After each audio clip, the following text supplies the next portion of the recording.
Good morning. Good morning. Morning. Well, we can tell who had faith about getting here this morning despite the snow, can't we? Just look around, it's pretty obvious. Well, we are talking about hope and faith, and we're going to look at it through the eyes of the wise men. Hope. That's something we all seem to connect with at this time of year. You know, that desire, that expectation that somehow things are going to get better than what they are right now. Did you know on New Year's Eve that great big sparkly ball in Times Square in New York actually has a name? It is named the Star of Hope. And what a great idea to end the old year and begin the new year with hope that things will get better. Of course, if you have children around or grandchildren, you're witnessing a lot of hope, aren't you?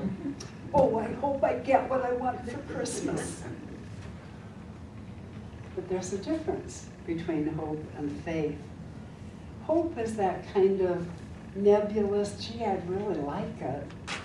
But faith is that sure knowing that things are shifting and changing, that things are getting better, without having any proof in hand at this moment. Faith actually supersedes time and space. Recently read that hope is the ability to hear the music of the future. Faith is having the courage to dance to it today. So we're going to dance to it as we explore the story of the wise men. We're going to look at it historically, what we can pick out from the Bible. We're going to look at it metaphysically. We're going to look at the whole unfolding of the Star of Bethlehem from a celestial point of view. You know, I just love the way science more and more is confirming so many things about our faith, so many things about the spiritual journey. Things that 2 generations ago people were told we just have to take it on faith. Science is demonstrating and proving for us that it's more than just hoping and faith. The wise men, their story will teach us about hope and faith. So what do we know about these wise men? Well, the supposition is that they were practitioners of a faith called Zoroaster. It was a Persian faith, very prevalent in the Middle East at that time, and it still exists today.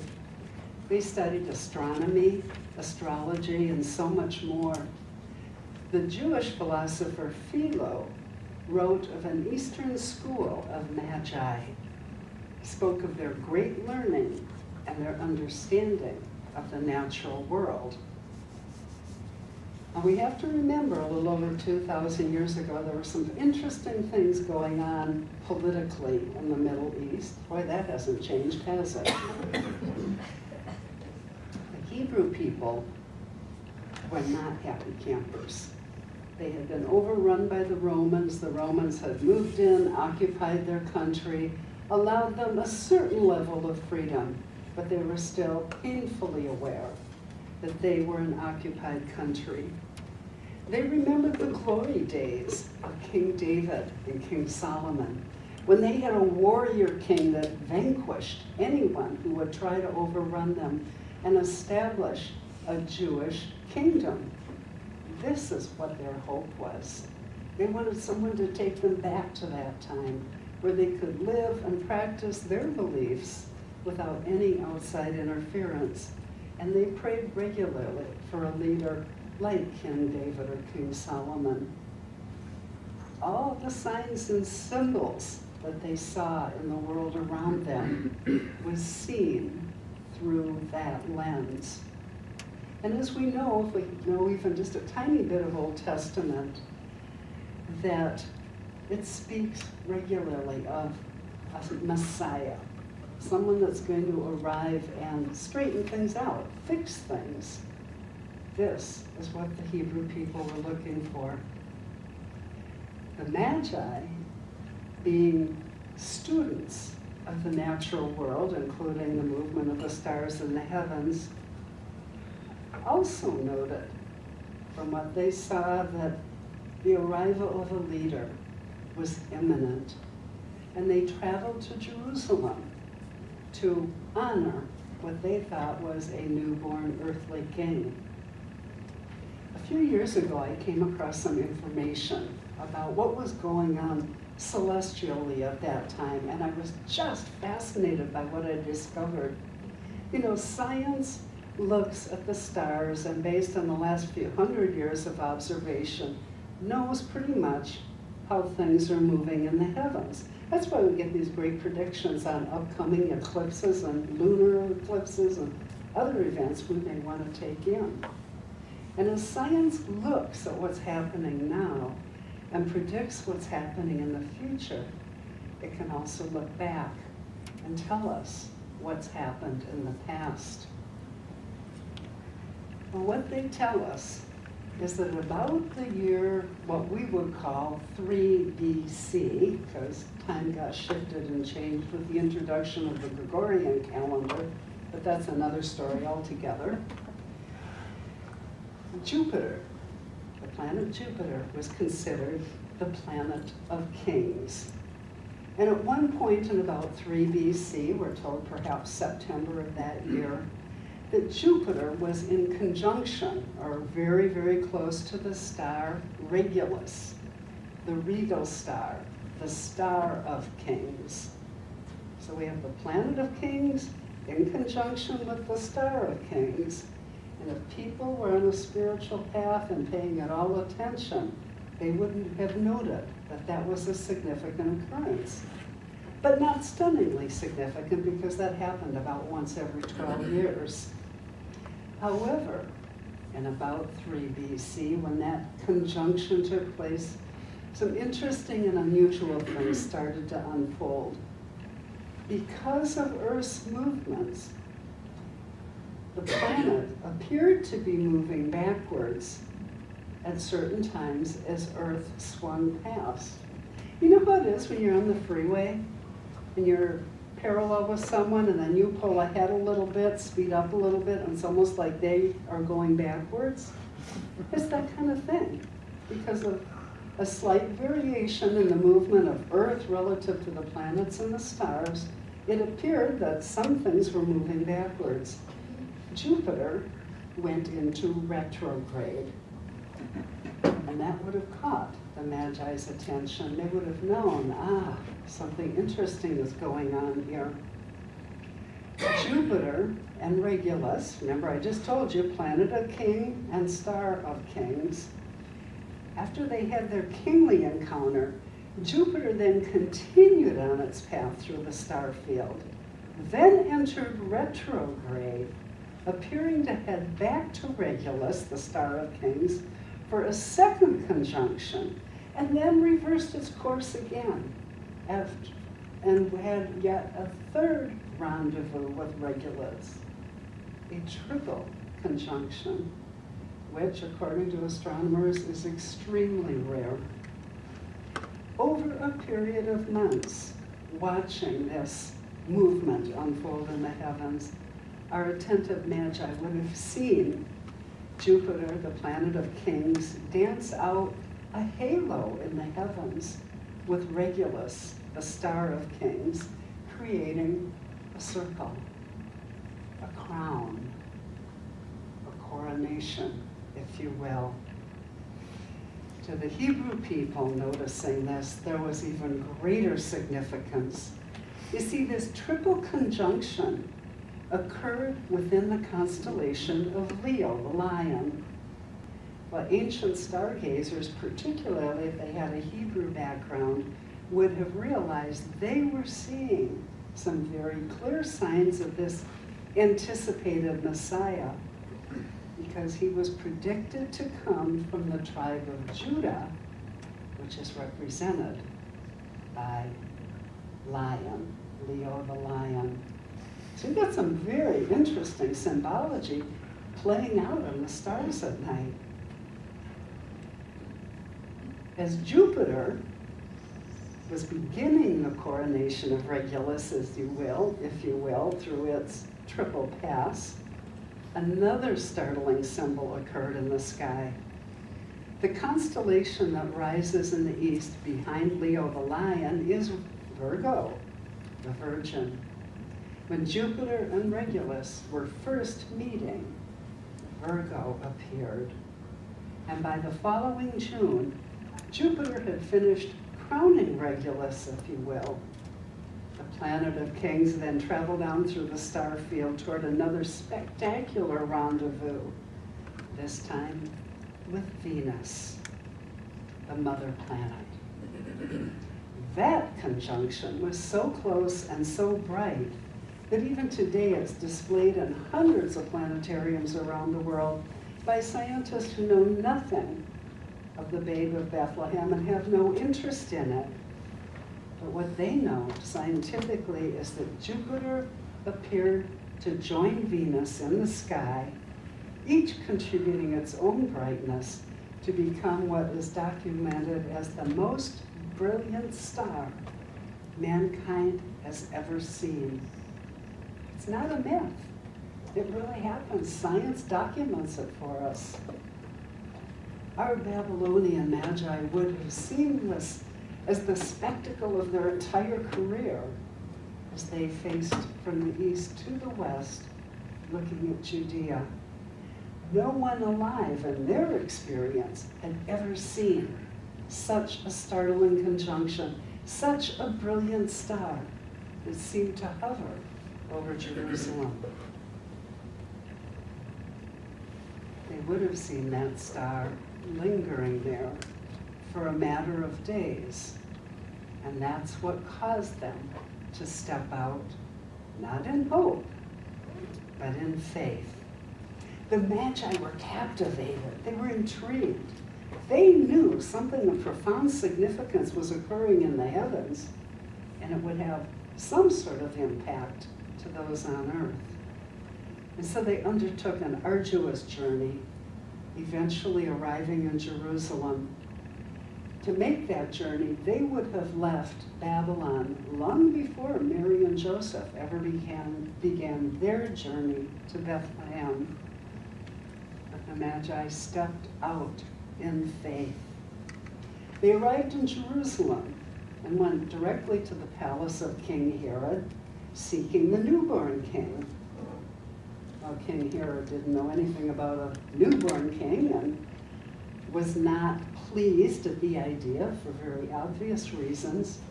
But he told the Magi, well, go find this newborn king and come back and tell me where I can find him and go to worship him too.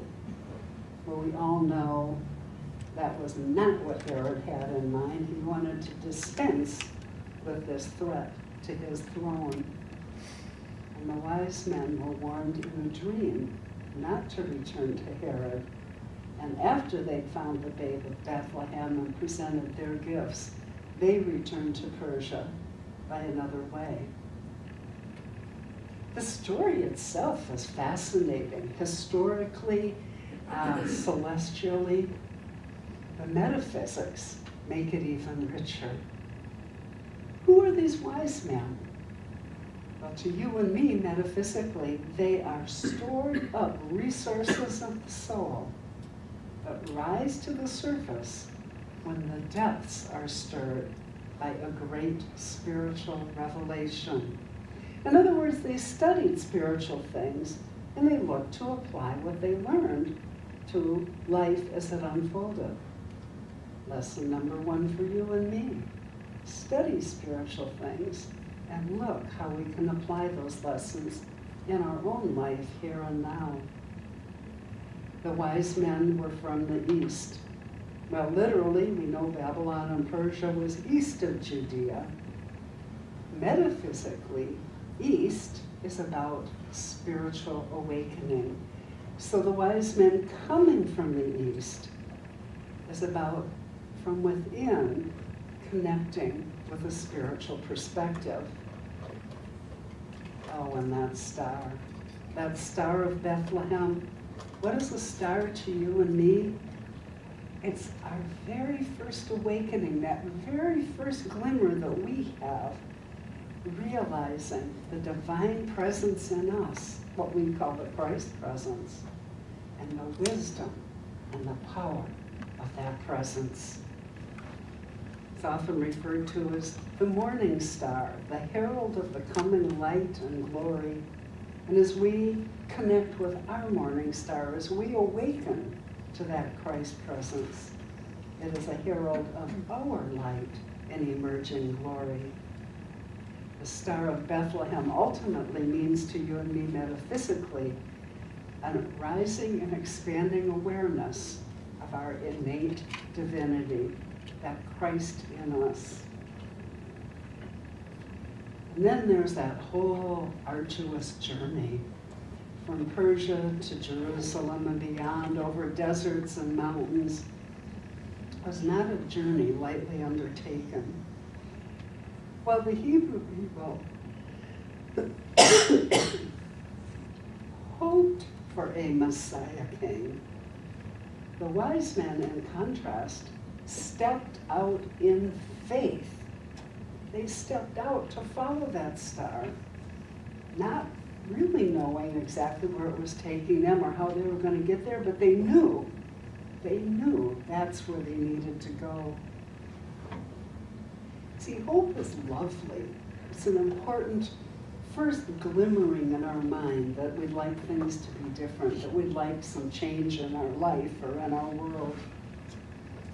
But hope, as our daily word pointed out this morning, is passive.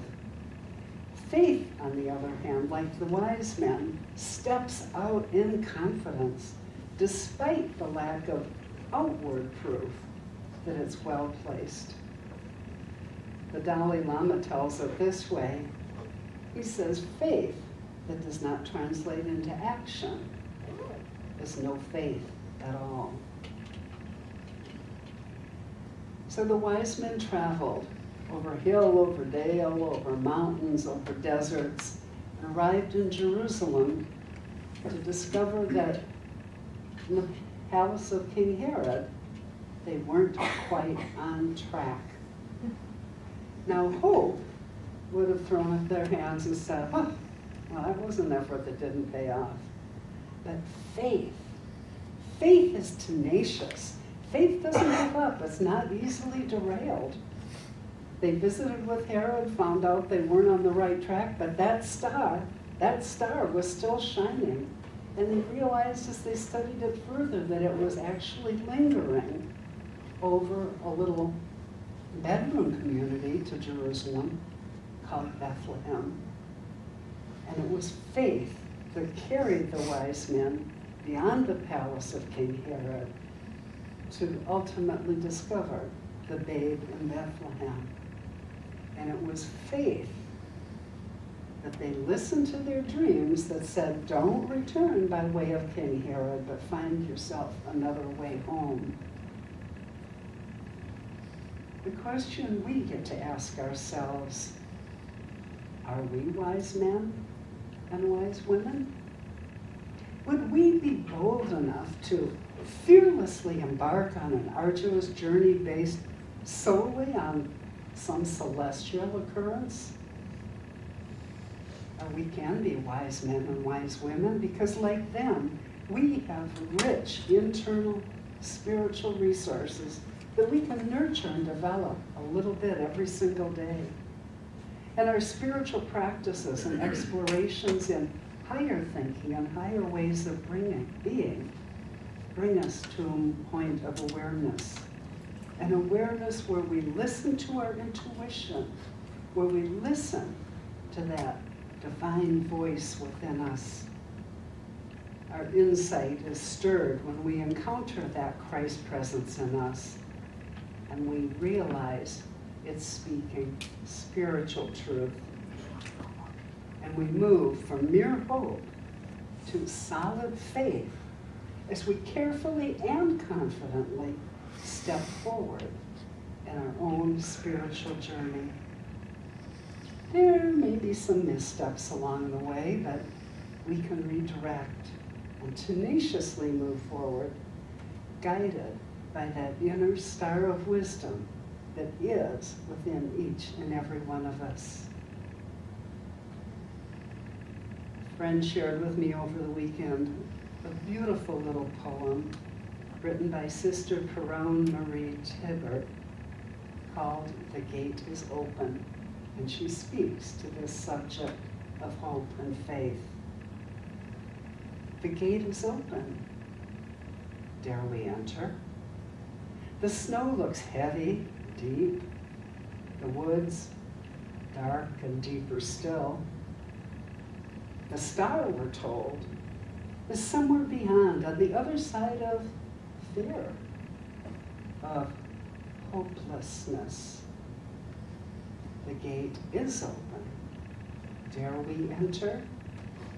Dare we believe? We have faith. We believe that Christ's presence in you and me, that spark of divinity, whose birth we celebrate at Christmas season, dwells and expresses brilliantly in us, as us, and through us. And we affirm this truth together once again.